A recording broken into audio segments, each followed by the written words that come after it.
Lebih dari 2 pekan penyelidikan kasus pembunuhan anak politisi PKS di rumah mewah, polisi belum menemukan pelaku dan menetapkan tersangka.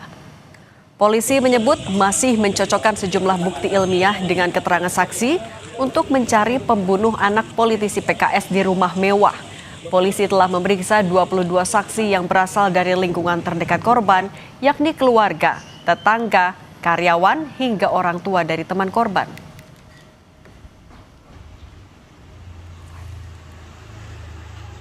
Masih proses penyelidikan karena kita tidak bisa menyampaikan di sini karena ada bersifat konfidensial, khususnya berkaitan dengan barang-barang bukti ilmiah. Begitu. Sementara udah 22 ya, sementara 22. Untuk keterangan apapun dari pemeriksaan saksi tersebut kami belum bisa menyampaikan. Alat buktinya masih semua diuji, di-compare, diperbandingkan. Kalau memang ada persesuaian, ya kita akan koordinasikan dengan penyidik. Jadi untuk sementara kami belum bisa menyampaikan dari beberapa saksi itu, saksi mahkota apakah ada, apakah tidak ada, berapa jumlahnya, belum bisa kami sampaikan.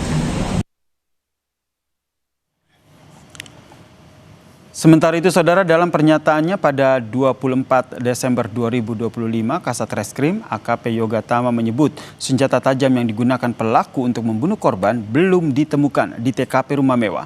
Polisi menyebut saat melakukan olah TKP, penyidik mencari senjata tajam yang menjadi barang bukti utama pelaku untuk melukai korban di seluruh rumah, baik di taman, saluran drainase hingga dalam rumah. Namun, polisi tidak menemukan barang bukti tersebut. Sementara itu, Saudara, CCTV yang berada di dalam rumah ataupun di luar rumah juga tidak berfungsi.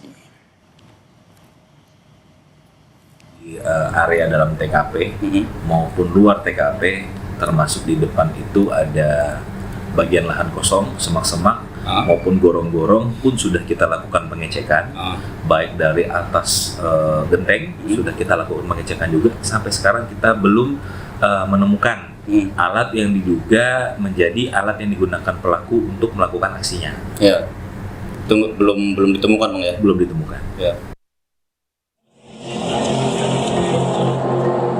Lebih dari 2 pekan, pembunuhan anak politisi PKS di dalam rumah mewah belum juga terungkap.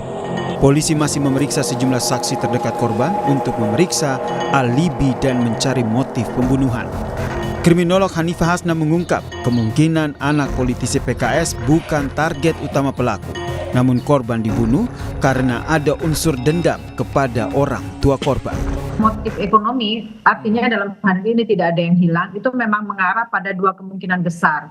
Kemungkinan yang pertama adalah motif emosional seperti dendam atau kemarahan personal, entah kepada anggota keluarga yang mana, apakah orang tua atau yang lainnya.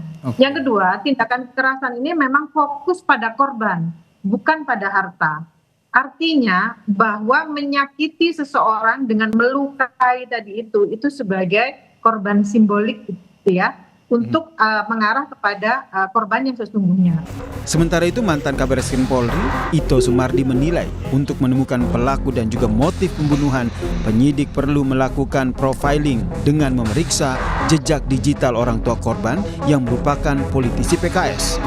Ito juga menilai penyidik juga perlu menyelidiki kerusakan CCTV di rumah mewah, apakah ada unsur kesengajaan atau tidak. Jika ditemukan unsur kesengajaan, maka peristiwa ini bisa masuk dalam kategori pembunuhan berencana. Pada yang akan dikembangkan.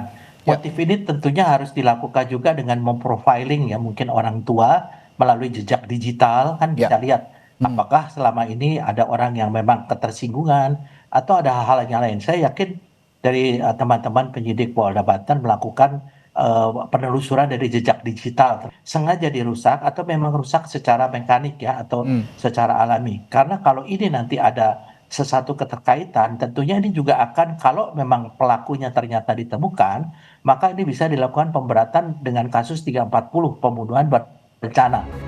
Rumah mewah ini masih menyimpan teka-teki siapa pembunuh anak politisi PKS yang tewas akibat sejumlah luka senjata tajam di tubuhnya. Korban tewas tanpa pengawasan orang tua, asisten rumah tangga, hingga CCTV yang tidak berfungsi. Tim Liputan Kompas TV.